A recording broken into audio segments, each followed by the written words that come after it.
کسی کے ساتھ آپ کی بیلٹ کے بہت ہی غربت سے اٹھ کے ابھی اللہ تعالیٰ ان کو اور کامیابیاں دیں، حافظ احمد صاحب، وہ کہتے ہیں کہ ہمارے والد صاحب کا خواب تھا ایک گاڑی لینا اور ایک سائیکل لینا. ہاں جی.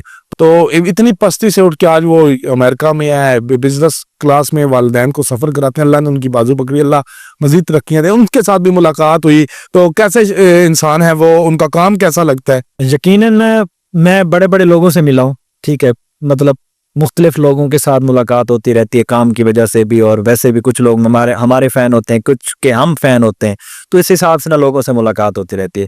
لیکن میں نے حافظ احمد صاحب کو ڈیفرنٹ پایا ہے. مطلب ان میں مجھے وہ چیز نظر ہی نہیں آئی جو مطلب ان میں ایٹیٹیوڈ جیسے کہ ہوتا ہے یا ایسی چیزیں، مجھے لگا کہ ان کے پاس ایسا کچھ ہے ہی نہیں.